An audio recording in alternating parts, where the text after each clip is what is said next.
त्वं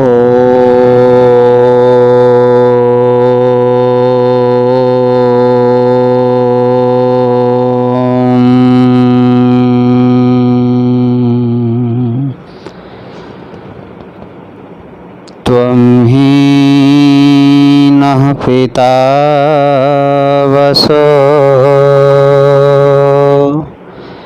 त्वं माता शतक्रतो बभूविथ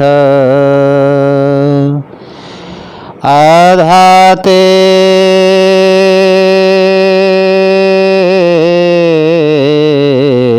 सोमन्मीमहे आधाते सुमन्मीमहे।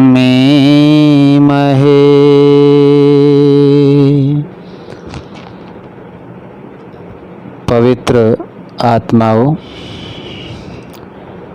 धर्म प्रेमी सज्जनों, पवित्र मातृशक्ति माताओं बहनों, प्रिय युवा साथियों, प्रिय बच्चों,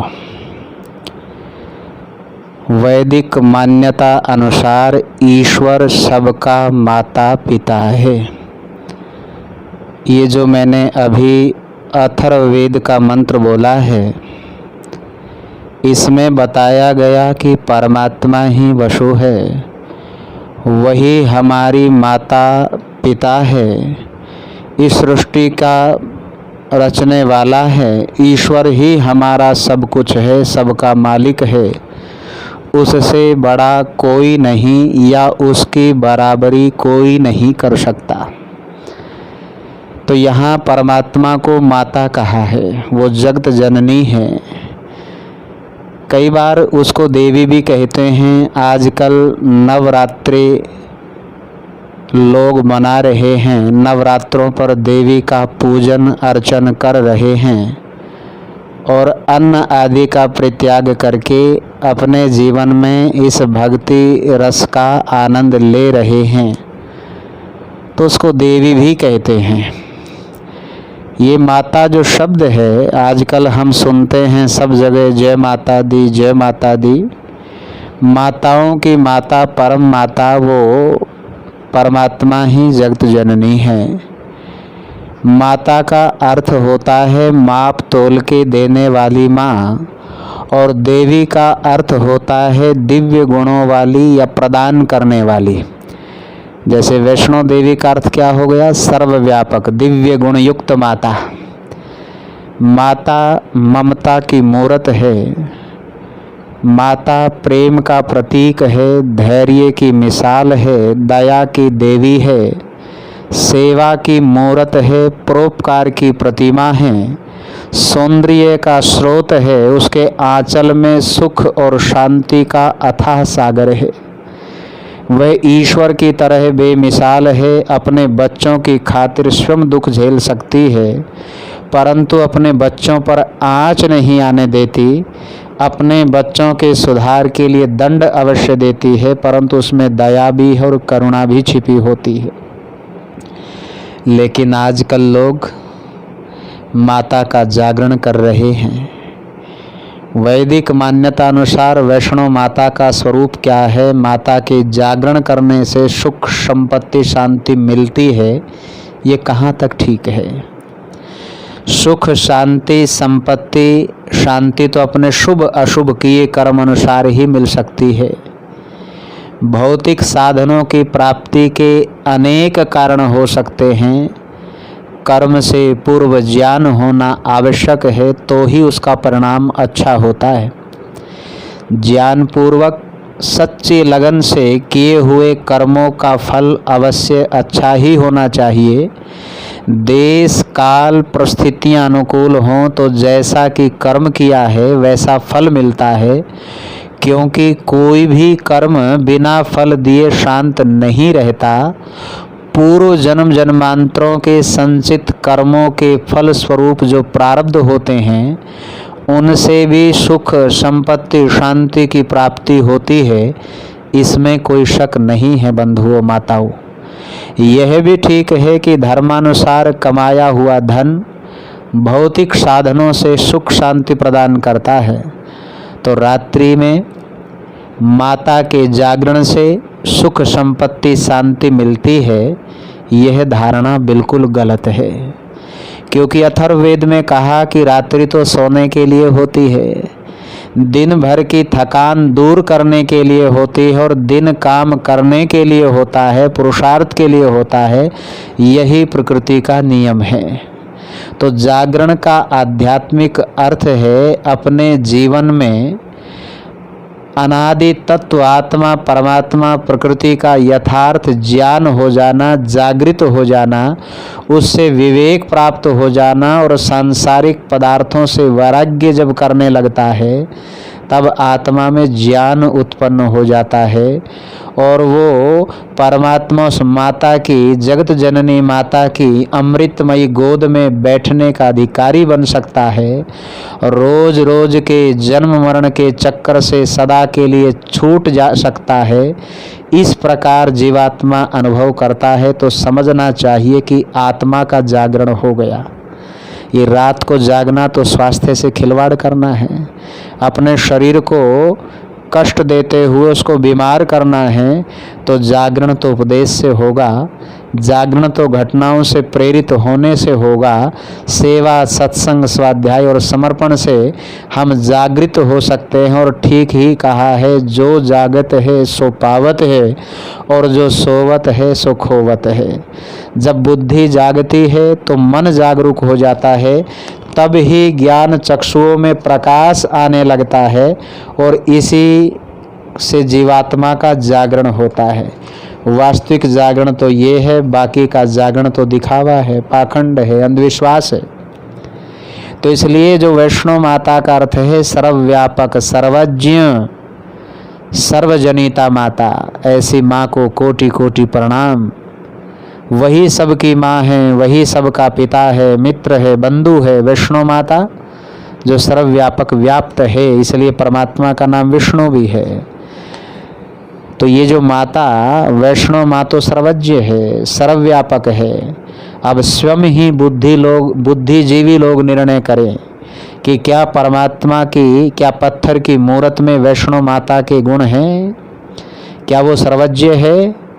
पत्थर की काल्पनिक खूबसूरत मूर्त तराश कर, रंग से सजाकर, रंगाकर, उसे मन चाहे कपड़े पहनाकर, हीरे जवाहरात से सजाकर, फूल मालाएं चढ़ाकर, दिए की ज्योति जलाकर, गीतों की नुमाइश करके, ढोल नगाड़े बाजे बजाकर मूर्ति के सामने नाचना गाना, रात रात भर जागना, आधी रात को खाना पीना तथा पास पड़ोसियों की नींदें खराब करना, फिर दिन भर खर्राटे मारना, कोई काम धंधा ना करना।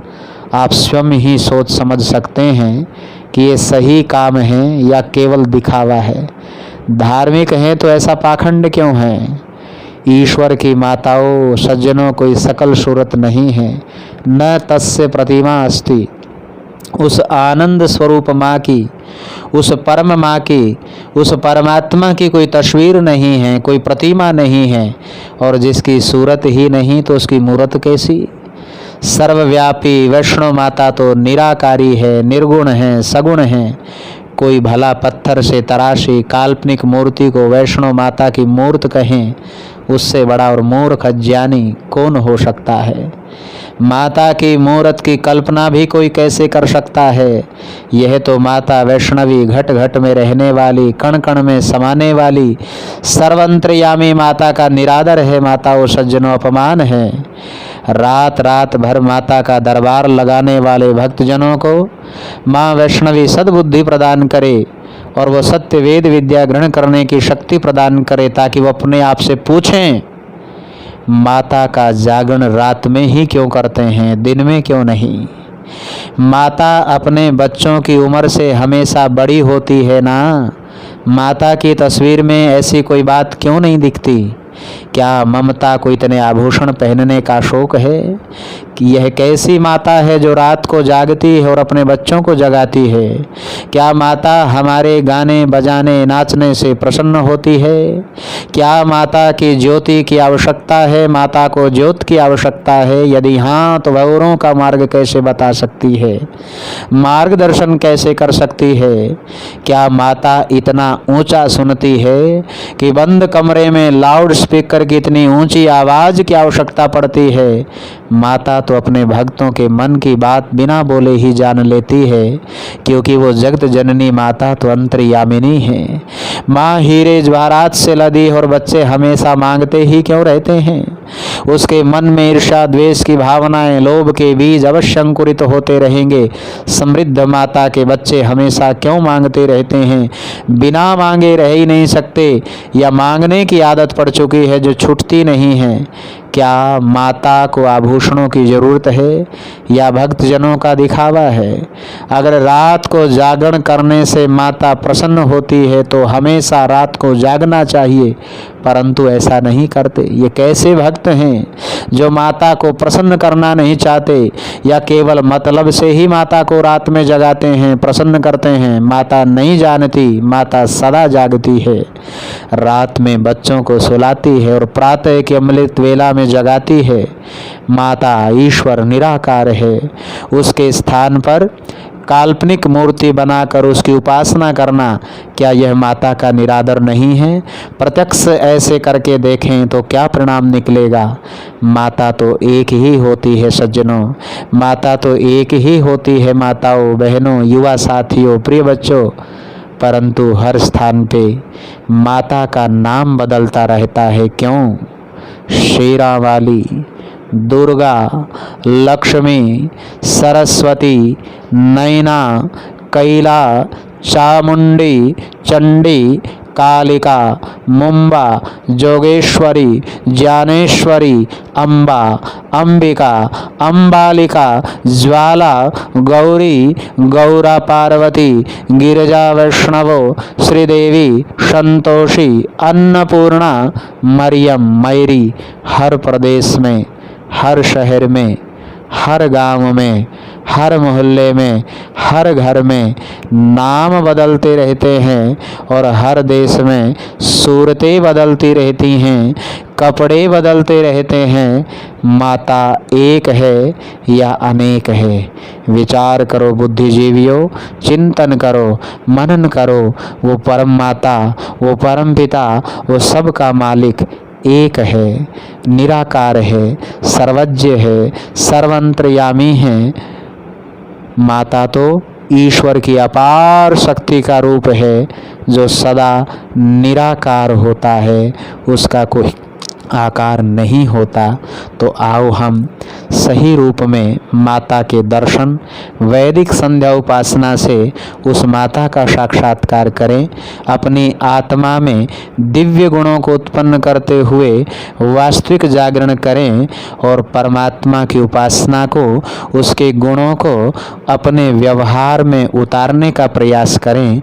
और ये नवरात्र इसी बात का प्रतीक है, नवपूर्ण का प्रतीक है। पूर्ण ईश्वर है, रात्र अंधकार का प्रतीक है। अंधकार अज्ञान, अविद्या, अविवेक को ही अंधकार कहते हैं। यदि हम अपने जीवन में इस अविद्या को, इस अज्ञान को, इस अंधकार को, इस अविवेक को दूर करना चाहते हैं तो हमें पूर्ण माता, उस परम माता, जगत जननी माता, परम पिता परमात्मा की शरण में जाना ही होगा। आओ हम वास्तविक माता के स्वरूप को जानें, वास्तविक जागरण को जानें और उस वास्तविक माता की उपासना में, उसकी अमृतमयी गोद में बैठकर जन्म जन्मांतरों की प्यास को शांत करते हुए अपने जीवन में, अपने जीवन को उन्नत बनावें। आप इस बात पर विचार करें मित्रों। ये थोड़े से विचार इस नवरात्र पर्व पर माता से संबंधित कुछ बिंदुओं को लेकर आपके बीच में रखे हैं।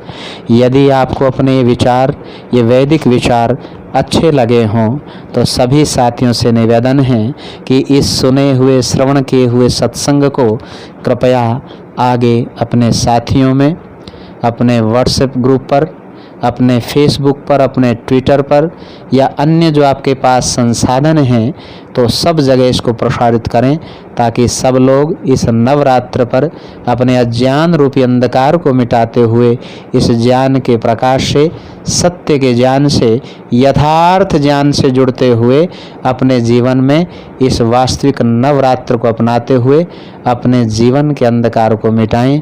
आपका स्नेही पुनः आपको नमन करते हुए अपनी वाणी को विराम।